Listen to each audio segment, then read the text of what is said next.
For some time, I have had phases in which I feel that I can no longer function normally. I forget things and feel absent-minded and restless. Experiencing that in itself doesn't seem to be the problem at the moment. It becomes problematic when I have to talk to people through work or when I happen to meet someone I know in the city. There is a lot of fear, especially for being judged as silly or mentally ill. Did you have similar conditions, and what could help if you're in a situation with people and this fear overwhelms you in the middle of not being able to react or act as is socially accepted? Thanks, Katharina. Hi, Katharina.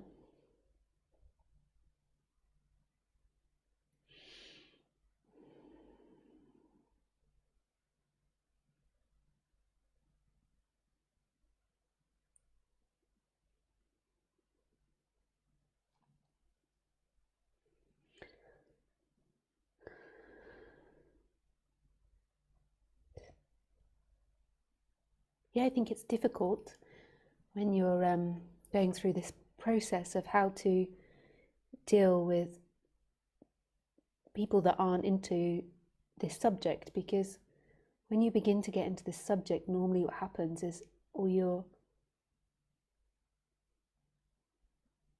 pre-notion, I forgot the word,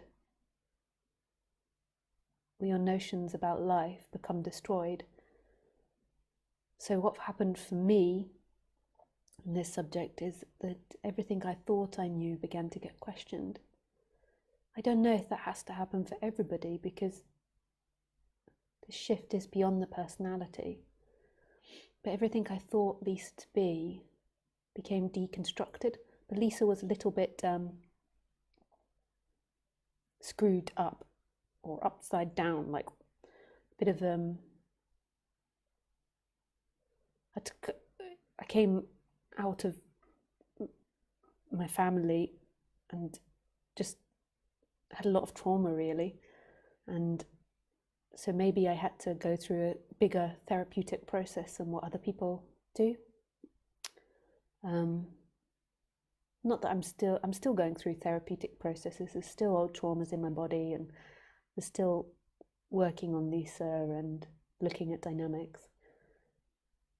But that's not the point.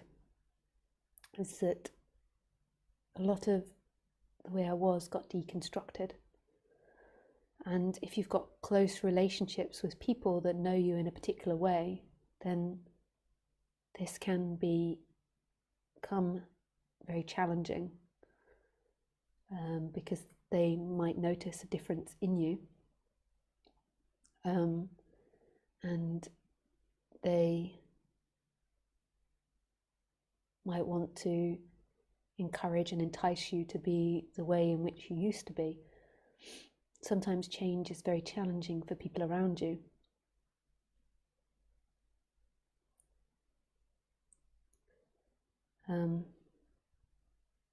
So it can be very difficult around people that aren't into this subject.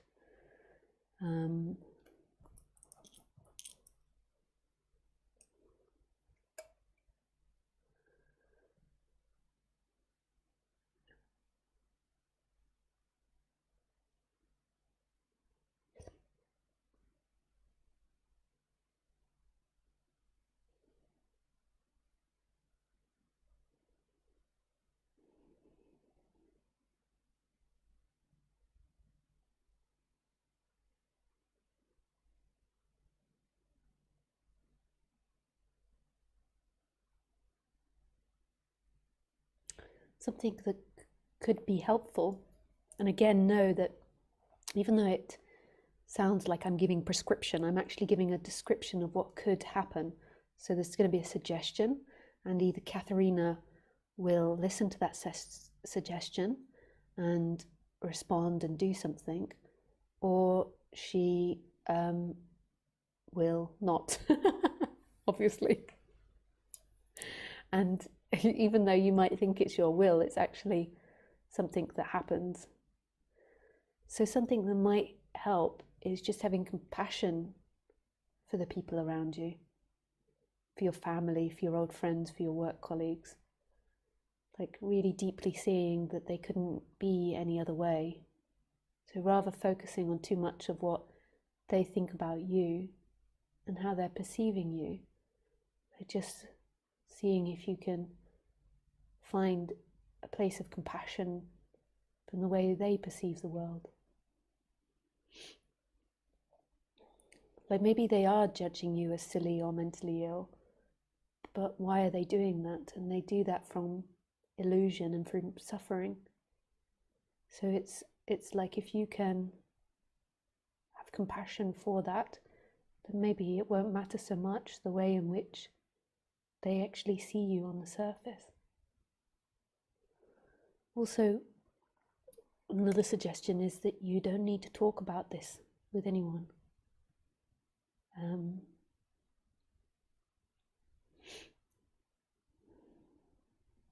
You don't need to tell people about it, this subject. I'm not suggesting lying, but you can simplify things. I remember, telling my dad to tell people that I did yoga, because it was difficult for him when people asked what I did or what I taught. And I said, just say yoga, or just say I teach the theory of yoga. And that didn't lead to any more questions. So now what I say to people if they ask me is I say I'm a teacher of philosophy. And then people don't tend to ask too much. And then if they do, I say Indian philosophy, and then I just do it bit by bit. But I tends to stop them as soon as I say philosophy. They're like, nice day, isn't it? And it's not that I'm meaning to deceive or lying to anyone. I don't see that as deceiving or lying. But every story is always told. There is no truthful story. Every story is told from a particular angle, and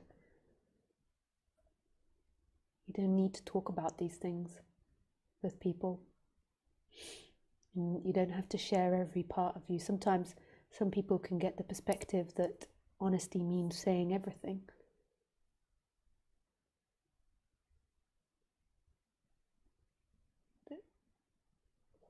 You can't say everything.